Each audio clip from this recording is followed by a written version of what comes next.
Hello, I'm Emily Sheffield, Evening Standard Editor, and I'm delighted to introduce London's Transport Commissioner, Andy Byford. Hi, Andy. Hi, Emily. Who joined TfL a year ago at a pivotal moment for our city. TfL is helping the capital recover from the COVID-19 pandemic and aiming to create a safer, greener and more sustainable public transport system, benefiting both people and the planet. In an exclusive Evening Standard poll by YouGov earlier this year, over half of you told us you were worried about using the tube again due to COVID fears. As we head towards Freedom Day next month, the official end of lockdown, office life has changed forever, with many of you choosing to work from home, long-term or hybrid. Would you ever need to use the tube regularly again? As head of TfL, Andy Byford is playing a vital role in London's green recovery. He faces a unique set of challenges, but also opportunities, with the public's growing awareness of environmental issues and people becoming increasingly keen to play their own part in helping London become a greener, less polluted city. Today, we'll find out what his plans mean for us as Londoners. Andy, welcome. Thank you for having me, Emily. It's Not good at to be all. here. Now, there might be some of our viewers who don't know you that well. Tell me how you ended up in this job. Sure. So, well, I'm Andy Byford, I'm 55, I'm from Plymouth in Devon, Yep. and I'm in my 32nd year of working for public transport. It's been my life, I've always done that. So I worked for the Tube for 15 years, I went and worked on the mainline railways for 6 years, and then my wife and I went globe-trotting. We went to Australia and Sydney, where I worked for Railcorp, 6 years at the Toronto Transit Commission, 2 years at New York City Transit, and then I've come back home. I'm back to TfL, back where I started, and it's certainly been quite the first year. And tell us a bit, what did you learn in New York and Canada that you think you've brought to this job? Because I know when you first came here a year ago, you and I talked about Sure. this. What sort of core lessons did you learn? You know, New York's got another very big underground system like ours. It has. I think the main thing is the fundamental importance of a vibrant transport system to a city. You know, a big world city like New York, Toronto, but London, New York and Toronto, you cannot have a big city like that without a vibrant, modern, environmentally friendly transport system. The city literally wouldn't function properly. No. So it a very much similar sort of challenge in many ways to New York. When I got to this job, I said there's two clear priorities for me as Commissioner. Number one, to lead TfL through the COVID crisis in terms of rebuilding the finances, rebuilding the ridership and rebuilding really the morale and the capability of the organisation. And joint equal priority, get Crossrail open. So those two things, Emily, have absolutely dominated my year to date. But how much, you know, obviously you did not expect, none of us expected when you took this job a pandemic would hit. And you've now had to deal with probably the biggest crisis, funding crisis TfL will probably ever have to face. Absolutely. And never mind, I mean, we're going to talk about our front page yesterday, a massive crisis of confidence in public transport. Sure. I mean, look, I came into this job, it's almost exactly a year ago, so June. So, I mean, obviously the pandemic was underway then, but no one could have foreseen this. And the key issue for TfL is COVID has wrought a catastrophic impact on our finances. And the main reason for that, you mentioned New York earlier, where New York is fairly typical of world transport systems in having about 40% of its revenue through the fare box. TfL is 72%. In other words, we rely to 72% of fare through the fare box. And so a global impact or an impact such as a pandemic where you know, we had to follow government advice, and we did, and we took down our ridership to almost pre-Victorian levels on the tube, 5% of the normal ridership. That has wrought a catastrophic impact on our finances. So we're, in the short term, entirely beholden to government to get us up and running again. So with their short-term bailouts at the moment, but we'll come back to that. Very much so. So it's certainly been a massive challenge. I've faced challenges in my career. This is the biggest. I think I'd like to talk, this was our front page yesterday, tube masks. It's up to you, Londoners. The ministers have said that from July the 19th, if we do go ahead, if the data allows us to open up, that wearing masks will be entirely up to us. We're also at a period where people are very nervous about using public transport. People are back in their cars, London is clogged. Do you think that's a good idea that they're dropping masks on the tube? Because some people will say, fine, I'm going to take my mask off, I'm incredibly confident. Well, what if you're not confident and you want to keep the mask, you're not going to use the tube? Well, look, our guiding principles are twofold. Number one, we listen to government advice, and obviously, that I think that's the right thing. So we've been entirely consistent with government advice. Firstly, at the very start, in taking down ridership, which obviously had that impact on our finances, but also listening to government advice and trying to be consistent also with the national railways. It would be bizarre if, for example, you didn't have to wear a mask on a mainline train, but you did on the tube. The second guiding principle is to listen to our customers. And what our customers have said is that they want to see a clean, safe, orderly environment. So we're going to spend the next couple of weeks waiting to see what the government advice is. If government advice is to drop masks, we will still take into account what our customers have said, because to your point, we cannot afford to have a car-led recovery. No. And what I don't want is, on the one hand, I don't want customers Well, also as someone who wants my staff back in the office, if they don't feel safe on public transport, I'm going to really struggle to get people back in. So look, for me, there's two issues. On the one hand, we don't want to give the impression, if it was just public transport that required masks, I don't want to give the wrong impression that somehow public transport is unsafe. I absolutely maintain that it is. It's cleaner than ever. And we put huge amounts of effort into making that clean, safe and orderly environment. But equally, what we don't want to do is to sort of knee-jerk between masks on, masks off. So we're going to think very carefully about this, and I want customers to have the confidence to use the system. So you won't necessarily follow government guidance. You will certainly allow that, that certainly will be your guiding principles, but you are going to let the customers have their say. Well, what we're going to do is spend the next couple of weeks, we'll obviously wait to see what government announced, because the key date is the 19th of July. They've said they will give an indication a couple of weeks before then as to whether or not the rules will change.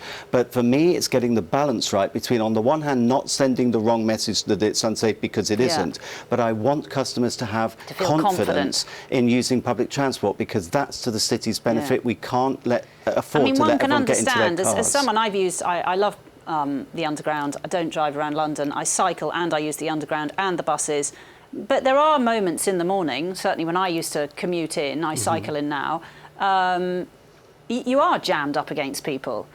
How, in a pandemic era, how are we going to, because for a green recovery, it's absolutely vital we get people back onto transport away from cars. It really is. How are you going to address that? Because when I speak to anyone, my friends, readers, they all say the same thing. They are scared of that early morning crush. Sure. And I think, that in many ways the world has changed. I don't think that going forward, certainly not for years to come, because of the psychological impact of the pandemic, I don't think for years, certainly, it will be acceptable to a lot of people to be crammed in like we all used to be. Right. And for me, the key thing is to get customers confidence that it is safe and it is clean. It's one of the reasons, Emily, why we've had academics from the Imperial College do random sampling, and we've done something like 6 rounds now, random sampling of the tube and the buses, touch points and air sampling. To date, they haven't found a single trace of COVID. But does it mean, you are going to get those crush points? I mean, unless office managers completely change the working day, which I think a lot of us are trying to do that, you are still going to there is going to be a crush between 7 and 9 when a huge amount of human beings are trying to get into the office. Can TfL put more trains on? Well, generally not, because that's limited by A, the amount of trains you have, B, the number of operators you have, and C, the capacity of the signalling of the signalling system.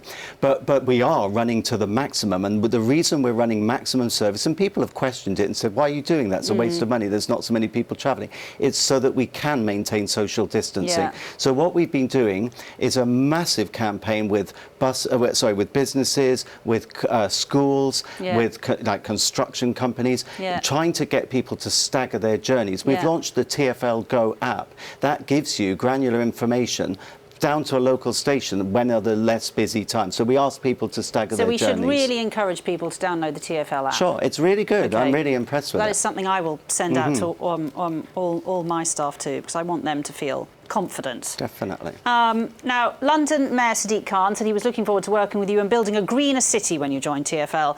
What are the biggest challenges you face now when trying to provide environmentally friendly travel options around London? Because the pandemic has made it worse in a way. It has. So I think there's lots of challenges. I mean, one of the challenges is to progressively, obviously we've got to do our bit, and something I feel very strongly about is pushing on with electrification of the bus fleet. Yeah. London has the biggest bus fleet by far in the UK. It's 9,500 buses. So if we push on and electrify our bus fleet, that is one of the biggest contributions we can make to cleaning up London's toxic air. And what date? I mean, as a cyclist, I have to admit, going behind a bus is the worst. Sure, although it has to be said, the entire London bus fleet is already Euro 6 compliant, so already we've really reduced the amount of emissions. I agree. I have to say that doesn't feel like that as a cyclist. So that's why, Emily, we want to get to zero-emission buses. Now, just the other day, the Mayor launched the 20 new hydrogen buses on the number 7 route between Acton and East Acton and Oxford Circus. But here's the rub, and this is one of the points I really wanted to make. If we can get our bus fleet electrified, that helps the government's green agenda. They want to decarbonise UK by 2050. We can electrify our bus fleet, new vehicles, charging points by 2030.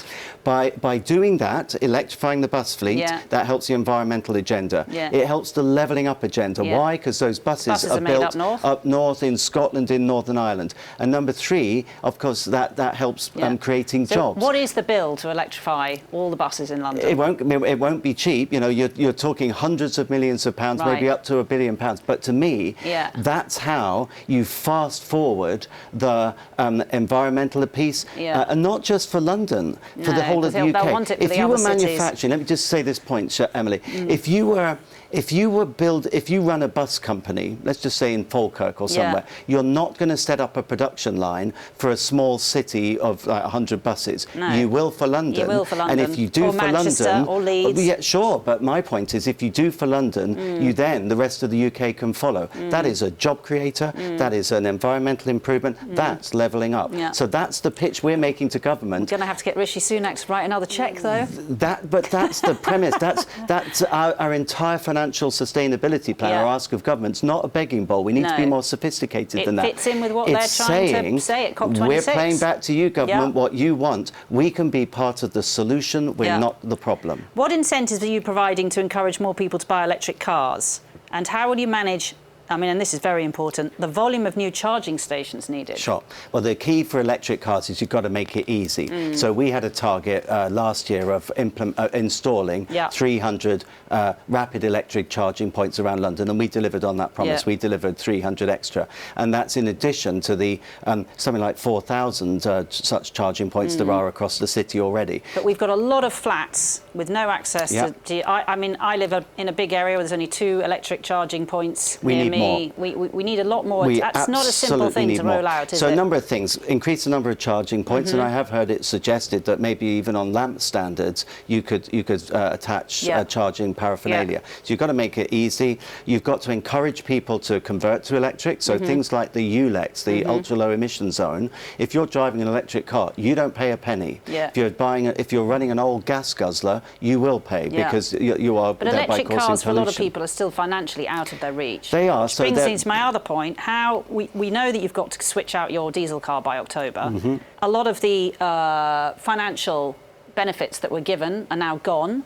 I think there's only 10 million left, and that's an awful lot of people who've got to switch by October. I suspect a lot of people during the pandemic took their eye off the ball. I've got to switch out my car as well. What more can we offer the poorer residents of London who can't afford to go and buy a new diesel car or so I think it has to be a package. I mean, equally, we don't. If everyone was to suddenly convert to an electric car, that's great for the environment, but it's not so good for congested streets. So it's not all about electric cars. It's also about making public transport more attractive than ever. So it's got to be a package. Yes, let's have those cars on the streets. Let's make them electric. We're already pushing on electrifying our bus fleet, electrifying the taxi fleet. Since 2018, black cabs have to be new black cabs have to be electric vehicles. 500 of our buses now are electric. But you've also got to do things like, which I'm very proud of, bus lanes, 24/7 bus lanes, really being zero tolerant of people parking in bus lanes or blocking bus lanes. Yep. So in other words, if an electric car works for you, great, but equally let's really make public transport attractive such that people choose it rather than jumping into a car. Do you think the congestion charge should remain at 15 and continue to be enforced in the evenings and weekends? Well, I certainly think the congestion charge has its place. In that it has been a sort of a groundbreaker in terms of, people assume it's there to raise money. It's not actually. It's meant to be providing a disincentive to drive. But in the evenings and weekends, because you've got a lot of very hard-hit businesses who say they need help. I mean, this is the problem with the pandemic. We've got lots of things we've got to weigh up at the moment. Definitely. So that is an active debate that's going on at the moment. We've got to be mindful of, we at TfL want to play our part in London's renaissance, the work you've been doing with the Standard. I've certainly said to my team, I don't want us to be passive. I believe in London. I believe in that London will bounce back. So we've got to make sure that our policies are enabling London's commerce and London's cultural attractions. But am I right in thinking the tube is not going to run past midnight until way into next year? So that is really forcing people back into taxis, into cars. So we're looking at that. Yeah. You're referring to the night tube. Yes. So there are challenges in getting the night tube up and running again, but we're still confident that we can get certainly one, maybe two of the lines sooner rather than later. Good. So we're very, very focused on that. Because again, a lot of London's nightlife is in a terrible state. Absolutely. And we're going to see a lot of it I talk regularly to opinion formers in the city, in culture, the West End Company, London First. We want to play our part in getting London back up and running again. Earlier this month, TfL announced a new electric scooter rental trial. What was the thinking behind this new scheme? What results are you hoping for? Sure. And have you tried one out? I have. I thought you might ask that. I have actually. At West Ham Bus Garage, I went to visit the teams. There's three teams, three companies who are running the scooter trial. I have to say, I'm a total convert. I rode around this bus garage and I thought, I want one of these. So the reason we're doing it is, look, let's not sugarcoat this. We all know the genie's out of the bottle. There's lots of private, illegal scooters on the roads and we're still on the pavements. So what we're saying is, here's how to do it properly. These are much different scooters. They've got bigger wheels. They have speed inhibitors on them. They can only run at 12.5 miles an hour, although the legal limit is 15. They've got lights that are permanently on. These are well-designed vehicles. And with a number of London boroughs, we're running this trial. We consulted with our disability group before we ran it. So what we're hoping to demonstrate is, done properly and safely, e-scooters can be part of the public transport offer. And of course, we still have the problem of the weather in Britain. We do. Bicycles, e-scooters, they all fall down a bit, don't they, when it's pouring with rain? I just bought an e-bike, though. I love it. I go out in all weathers. Yeah, so. I used to have an e-bike, but I've switched back to proper cycling. Right, OK. I'm lazy. Now, this has become quite a contentious issue. Boroughs such as Westminster and Kensington and Chelsea have blocked major safe cycling routes. Would you like TfL to have control of all major roads to prevent this happening? Well, certainly I'm a big advocate of the fact that we do run the Transport for London road network, because I think it is important that an integrated transit authority, which TfL is, has ownership of the main thoroughfares, because that way we can better control things like bus lanes and we can better control traffic lights and intersections and junctions and make them safer. And we've done a lot of work in that space. So where there's a case for taking over a road, I mean, maybe even High Street Kensington, it's had its problems I recently. am always interested. We've got to work with the boroughs at the end of the day, and so it's not a control thing as such. And how much are the boroughs up for? Because obviously we had what happened in the lockdown, which perfectly good idea is to put more cycle lanes in, but suddenly we saw these bollards going up. People weren't consulted. At that point, everyone can get into a bit of an uproar. High Street Ken, we just thought that they were up when they were taken down.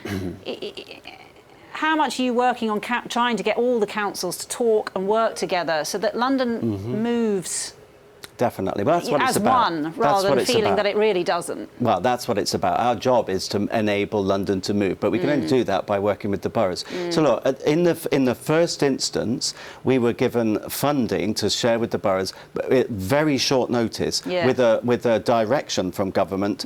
Get on with it. So we had to. There was less consultation than there normally would have been. So in round 2, we absolutely want to get more consultation going, because There'll always be controversial, low traffic neighbourhoods, some of these other schemes. And there'll always be drivers versus cyclists. There always will. So I'm not fazed by that. But I do believe in proper consultation. It's better that people, at least, even if they don't individually believe, they get the argument. You bring them along. They get you the need argument. to bring them along with you. Sure. It's about, and to a certain extent, a compromise to the general good of the collective. By this Christmas, Crossrail will be 3 years late and billions over budget. Can you give a 100% guarantee it will open in the first half of 2022? Yes, I can. Good. And it's a passion of mine, and I'm driving my team to deliver the best possible, safe and reliable opening date, so watch this space. Great. How long do you plan to keep on doing the job? Well, I'm loving it. It's great. There's lots to do, so I'm very excited about getting Crossrail open. I'm determined that we will rise phoenix-like as TfL will get back to where we were, which was this modern. Now you took over the running of Crossrail as well, didn't you? I did. That was split before. Do you think that was a reason why it did keep endlessly being delayed? Because really you sort of do need a single leadership, I think, to get big projects like this through. Do you know, at my interview, Emily, my job interview, I even raised then as almost like a condition of my employment, because you want to succeed. I said at the interview, I have to have direct control of Crossrail. Previously it was run by the Crossrail board, so it was an arm's length authority away from TfL. It was always envisaged at some point it would transition over. I said it needs to happen straight away. We achieved that within 95 days. I'm not exaggerating when I say I have a check-in call with my Crossrail team every day, including the weekends, every day. We are micromanaging this and driving it to completion. And only this morning, Woolwich Station was the latest to be handed over. So they're coming along. And you were just telling me before we went on air, what are the other stations? There's lots more coming. So Woolwich came over this morning. In 2 weeks' time, we've got Liverpool Street will be handed over. In 4 weeks' time, we'll have Paddington. Handed over to TfL, To TfL. That's not open yet. But obviously, we've then got to train the station staff, do what's called trial running, then move into trial operations. There's quite a lot to do to test the systems and get ready. But Woolwich today, Liverpool Street 2 weeks' time, Paddington's 4 weeks' time, Whitechapel will be in August. That only leaves Bond Street and Canary Wharf. So we are driving this thing to the finish line. And you know what? Nothing could be a greater symbol of London's resurgence and emergence from COVID than the spectacular Crossrail. When it's open, you'll be able to go from Canary Wharf to Heathrow in 40 minutes. It will be the pride of London and the UK. Now, funding. You're only being given funding sort of 6 months in 6 month chunks. What's your message to the government around funding? OK, well, first up, I'm grateful for what we've been given. We've negotiated just shy of £5 billion. So I am grateful for that. We do understand that the Exchequer has a lot of demands on it. We do understand that. So in the short term, I kind of get it, that the short-term deals are while the government figures out what the monies are. But here's my pitch. We can be back to being self-sufficient on an operating day-to-day basis, cost of operations, maintenance and cost of capital within 2 years. If we really go for it, we can be back to not needing any money. Where we will still need government support is the big ticket items, re-signalling, new trains, new buses, electrification. That makes absolute sense. So my pitch to government is enough of the short-term deals. We're doing our bit. We must achieve a long-term finance deal in December of this year. And the reason for that is, and you'll appreciate this, you run a big organisation here at the Standard. I'm running a £10 billion organisation. You can't do it not knowing day to day, even month by month, what you've got to play with. See us as part of the solution, not the problem. We can deliver your environmental agenda, deliver your levelling up agenda, deliver infrastructure-led recovery. But you need to be able to work with us. My passionate belief is London can't arise from this pandemic nightmare without a vibrant transport system, and the UK can't recover from it without a vibrant London. Levelling up is not binary. It's not all London or all the North and the Midlands. It needs to be both. And you will not get a UK recovery without a London recovery. You will not get a London recovery without a properly funded transport system. So that's my pitch to government. Great. Now, your nickname in New York was Train Daddy. If you were to give yourself a nickname here, what would you like it to be? Oh, I don't know.